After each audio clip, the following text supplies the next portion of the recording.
الحمد لله نحمده ونصلي على رسوله الكريم أما بعد أعوذ بالله من الشيطان الرجيم بسم الله الرحمن الرحيم اللهم صل على سيدنا نبينا شفيعنا حبيبنا مولانا محمد صلى الله عليه وسلم أعوذ بالله من الشيطان الرجيم بسم الله الرحمن الرحيم إلا من تاب وآمن وعمل عملا صالحا فأولئك يبدل الله سيئاتهم حسنات وكان الله غفورا رحيما আল্লাহ রাব্বুল আলামিন গুনাহ ছাড়ার কয়েকটি উপায়ের ভিতরে দুই চারটি উপায় থেকে আমি কথা বলবো।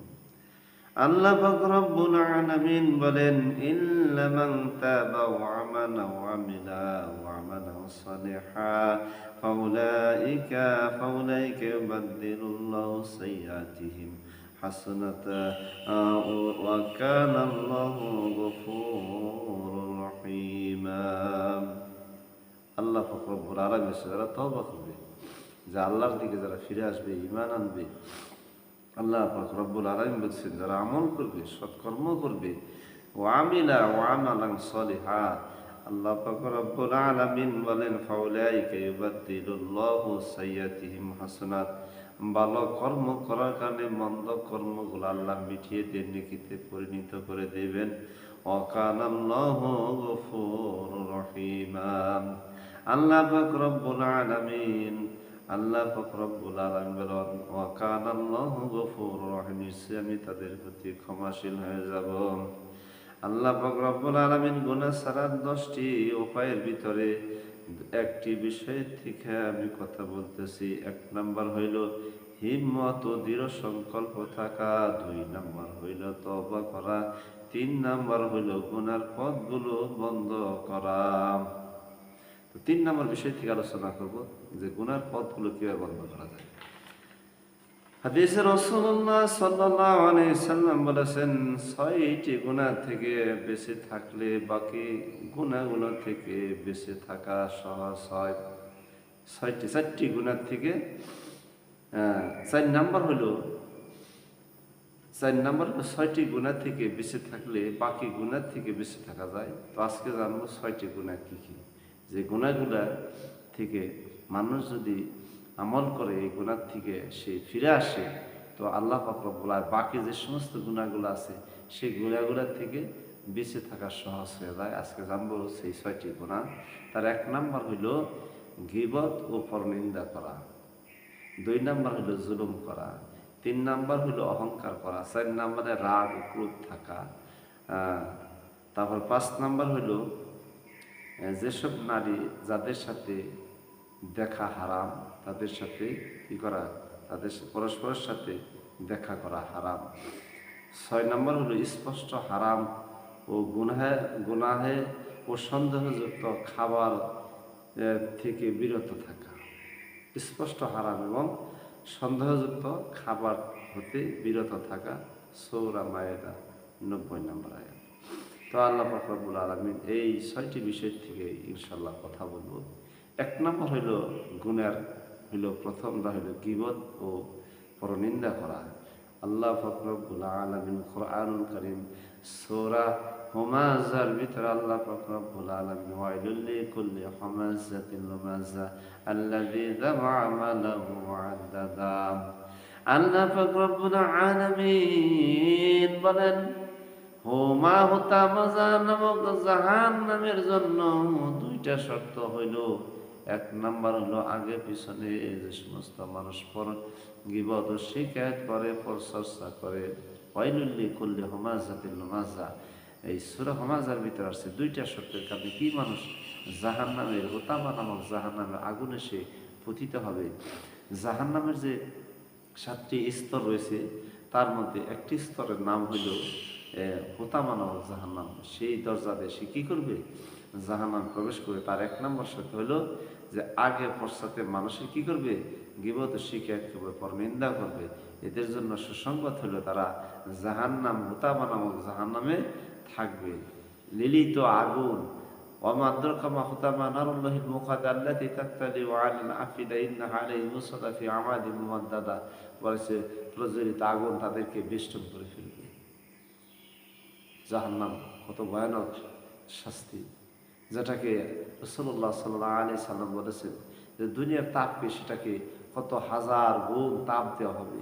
দুনিয়ার তাপের কাছে গেলে দেখা যায় যে শরীর পুড়ে যায়, সেখানে তাপ গ্রহণ করা যায় না। অল্প পরিমাণ বাড়তি হইলে, গরমের সিজনে গরমের পরিমাণ বাড়তি হইলে এই গরমকে সহ্য করা যায় না, আর সেটাকে এমন উত্তপ্ত করা হবে এবং তাপ দেওয়া হবে জাহান্নামের জন্য যে সেটাকে তাপ দিতে দিতে এক প্রকার কালো বর্ণ ধারণ করবে। সেই জাহান্নামে কী করবে? অত্যন্ত লেলিহান জাহান্নামে মানুষকে ফেলে দিবে। কি কারণে? যে মানুষটা জানতো, বুঝতো যে কি এই কাজটা গুনাহের কাজ, এটা পাপের কাজ, গীবতের শিকায়ত করা। হাদিসে রাসূলুল্লাহ সাল্লাল্লাহু আলাইহি সাল্লাম বলেছেন, যে ব্যক্তি তার গীবত করলো, শিকায়ত করলো, তার যে গুণটা তার ভিতরে, যে বিষয়টা তার ভিতরে নাই বা তার ভিতরে থাকা বা না থাকা, অসাক্ষাতে তার ভাইয়ের সম্পর্কে সে খারাপ ধারণা করা এবং তার সম্পর্কে গীবত শিকায়ত করা, বোঝানো হয়েছে যে এই কথা বলার কারণে সে কোরআন কারিম সূরা হুজুরাতে বলছে, তুমি কি তোমার মৃত ভাইয়ের গোশত খেতে পছন্দ করো? নিশ্চয় না। তাইলে এটা কি? এটা সবচেয়ে ভয়ানক একটি অপরাধ, এই ঘৃণিতম কাজ, যেটা আল্লাহ বলেছেন কোরআনে।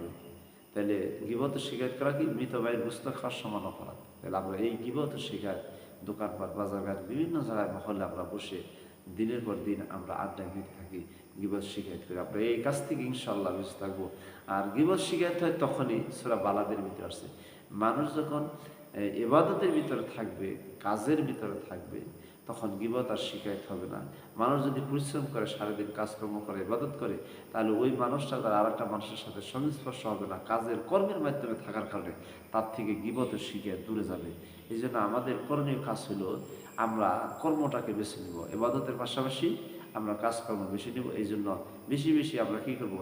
ইবাদতের সময় কাটাবো এবং কাজের মধ্যে সময় কাটাবো।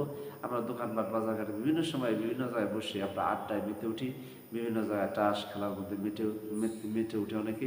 দেখা যায় এই ক্ষেত্রে মানুষের গীবতের শিকায়তের পরিমাণের বিষয়। নারীরা যখন রাসূলুল্লাহ সাল্লাল্লাহু আলাইহি ওয়াসাল্লাম বলছে, নারী যখন এক জায়গায় একজন থাকে, ওই জায়গায় যদি আরও 3 জন নারী আসে, সেখানে বসে তারা দুনিয়াবি এবং পরকাল জিনিসটা ভুলে যায়, তারা একে অপরের সাথে কী করে? বাক বিতরণটা করে, একে অপরকে দোষ নিয়ে আলোচনা করে।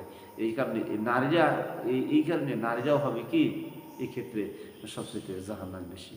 বলি না আউযুবিল্লাহ, আল্লাহ আমাদেরকে গীবত শিকায়ত থেকে হেফাজত দান করুক। তারপরে 2 নম্বর জুলুম। জুলুমকে কয়েকটা ভাগে ভাগ রাসূলুল্লাহ সাল্লাল্লাহু আলাইহি সাল্লাম বলেছেন।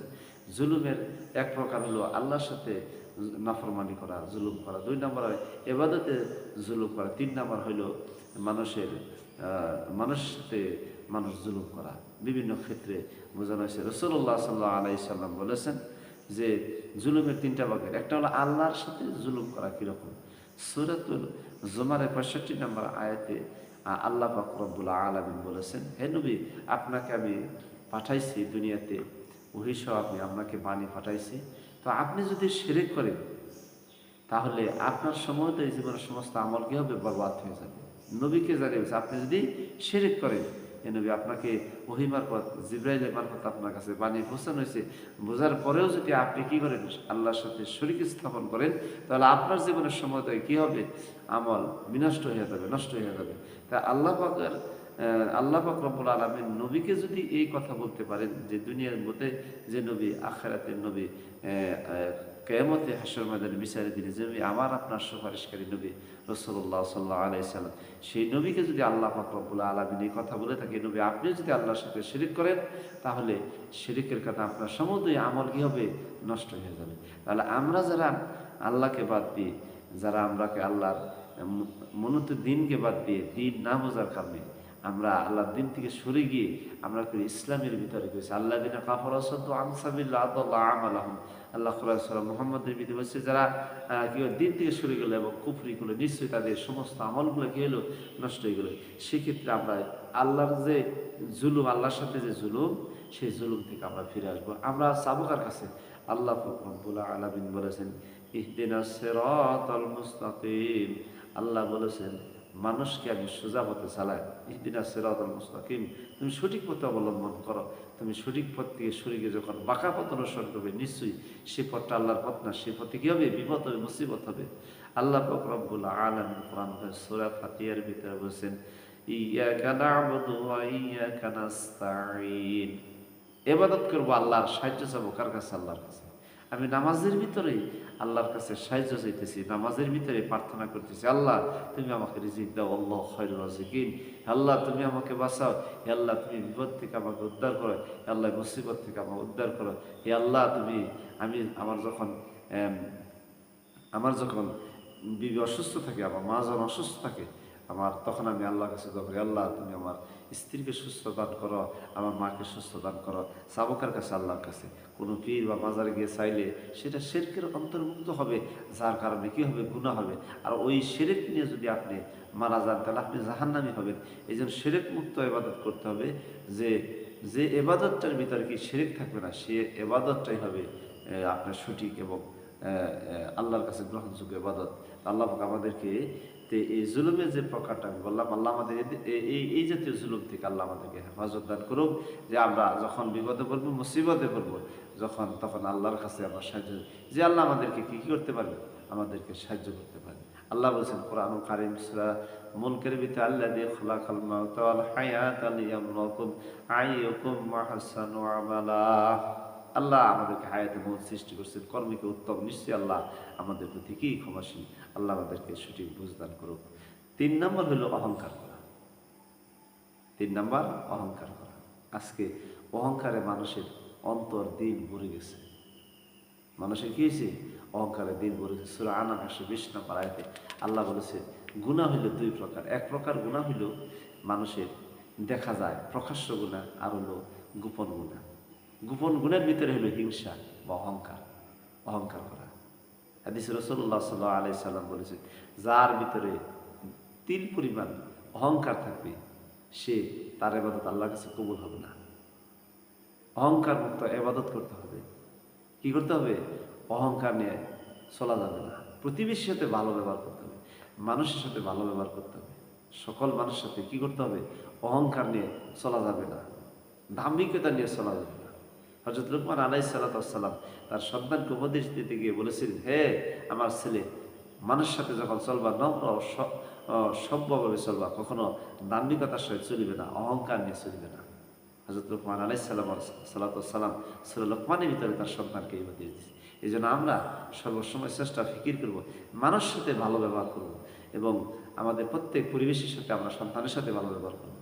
সন্তানের সাথে যদি আমি ভালো ব্যবহার করি, সে সন্তান আদর্শ সন্তান হয়ে গড়ে উঠবে ইনশাআল্লাহ। তা আমরা চেষ্টা করবো যে আল্লাহ আমাদেরকে অহংকার মুক্ত কি ইবাদত যেন আমরা করতে পারি, আমাদের দিল থেকে অহংকার যেন দূরে চলে যায়। তারপর আসছিল রাগ ও ক্রোধ করা। 4 নম্বর রাগ। সূরাতুল আসরের ভিতর বলছেন যে মানুষ ক্ষতিগ্রস্ত কিন্তু তারাই না, যাদের ভিতরে 4টা গুণ আছে। তার একটা হলো যে ব্যক্তি ধৈর্য ধারণ করে। রাসূলুল্লাহ সাল্লাল্লাহু আলাইহি সাল্লাম বলেছেন ধৈর্য হলো সবচেয়ে ঈমানের পরিচয়। এই জন্য আমরা যখন রাগ করব, তখন আমরা ক্রোধ আসবে, তখন আমরা কি করব, রাসূলুল্লাহ সাল্লাল্লাহু আলাইহি সাল্লাম বলছেন তুমি তখন রাগকে দমন করবে। এটা হলো ইবাদতের পরিচয়, এটা হলো ঈমানের পরিচয়, এটা হলো সবরের পরিচয়। আল্লাহ আমাদেরকে রাগ এবং ক্রোধ থেকে আমাদের কি করতে হবে, আমাদেরকে শিক্ষা নিতে হবে। আজকে দেখা যায় যে এই যে কিছুদিন আগে যে বিশ্বকাপ খেলা গেল, তো অনেকেই অন্তরের ভিতরে এরকম অহমিকা নিয়ে, এরকম ক্রোধ নিয়ে যে এই দলটা পারলো না, কেন পারলো না, কি জন্য পারলো না, আমি এই দলের কারণে, বা মনের ভিতরে একটা জিদ এবং অহংকার, মনের ভিতরে এমন একটা আসছে, রাগ আসছে, ক্রোধ আসছে যে আমি আর মানুষকে আমার মুখ দেখাবো না, আমি আত্মহত্যার পথ বেছে নিই। এই যে একটা অহমিকা, এই যে একটা খারাপ ধারণা, নিজের জীবনটাকে আপনি বিলিয়ে দিলেন সাধারণ একটা খেলা নিয়ে, যেটা ইসলামের ভিতরে যে খেলাটাকে হারাম বলেই ঘোষণা করা হয়েছে। এটা ইসলামের ভিতরে অনেকগুলো খেলা আছে, যে খেলাটা কি খেলাগুলো খেলাধুলা এগুলা ইসলামের ভিতরে অনেকগুলো আছে যেগুলা ইসলামের শরীয়তপন্থী নয়, কতগুলো আছে শরীয়তপন্থী যেগুলা বর্ণনা করা হয়েছে। অথচ এই বিশ্বকাপ খেলা নিয়ে তারা কি করছেন, তারা আজকে উন্মাদনায় মেতে গিয়ে তারা এমন অবস্থা হয়েছে যে আত্মহত্যার পথ বেছে নিছে। মানুষ এটুকু মনে করে না যে আমাকে আল্লাহ দুনিয়াতে পাঠাইছে, আমার খলাক তো জিন্নানিক সাইলালি আবুদুন, আল্লাহ আমাকে দুনিয়াতে পাঠাইছে ইবাদতের জন্য। কিসের জন্য? আমাকে ইবাদতের জন্য হয়েছে। আমার খলাক তো জিন্না অলিং সাইলালি আবুদুন, আল্লাহ বলেছেন আমি মানুষকে সৃষ্টি করছি, কি জিন ও মানবকে সৃষ্টি করছি আমার ইবাদতের জন্য। আর আল্লাহ একটা মানুষ কিভাবে দুনিয়াতে আসে, কিভাবে তাকে যদি মানুষ সে চিন্তা ভাবনা গবেষণা করে যে আমি এক সময় পানি ছিলেন, সেখান থেকে রক্ত, সেখান থেকে জমা, সেখানে আল্লাহ পাক আমাকে তার কুদরতি মারফতে মায়ের গর্ভের ভিতর আস্তে আস্তে আস্তে বড় হয়ে তারপর দুনিয়াতে আসলাম। মানুষ যদি একটু চিন্তা ভাবনা গবেষণা করে যে তারপরে আমি দুনিয়ার মত্ত হয়ে, দুনিয়ার খেলায় মত্ত হয়ে, দুনিয়ার আবেগে হয়ে আমি নিজেকে কি ধ্বংস করে দিতেছি, আত্মহত্যার পথ বেছে নিতেছি। আর আমি আত্মহত্যার পথ বেছে নিতেছি তো আমি জাহান্নামের পথকে বেছে নিতেছি না। আল্লাহ আমাদের এই জাতীয় কাজ থেকে আমাদেরকে, আমাদের সন্তান দেশবাসী এবং আমি যাদের উদ্দেশ্য করলাম আমরা এই কাজ থেকে আমরা ফিরে আসি। যে ব্যক্তি আত্মহত্যার পথ বেছে নেবে তার জন্য জান্নাত হারাম, সে মৃত্যু এবং সে জাহান্নামে, এবং ওই অবস্থায় যে অবস্থায় সে ফাঁসি নেবে, হাদিস রাসূলুল্লাহ সাল্লাল্লাহু আলাইহি ওয়াসাল্লাম বলেছে ফাঁসি নেওয়া বিষ খাবে, ওই অবস্থা কবর যুগে কিয়ামতের পর্যন্ত সে ব্যক্তির হাতে যদি বিষ খায়, বিষের একটা লোটা বা একটা গ্লাস দিয়ে দিবে, সে ওই কবরের মধ্যে বসে বসে ওইভাবে সে শাস্তি ভোগ করবে কিয়ামত পর্যন্ত। নাউযুবিল্লাহ, আল্লাহ আমাদেরকে হেফাজত দান করুক, আমাদেরকে বুঝ দান করুক। তারপরে এই যে বিষয়টি নিয়ে আমরা আজকে আলোচনা করলাম কয়েকটি বিষয়ের মধ্যে, যে এই সমস্ত গুণার থেকে বেঁচে থাকলে বাকি গুণাগুলো সহজে কী হয়ে যায় থেকে বেঁচে থাকা যায়। আল্লাহ আমাদেরকে তৌফিক দান করুক। আসসালামু আলাইকুম ওয়া রাহমাতুল্লাহ।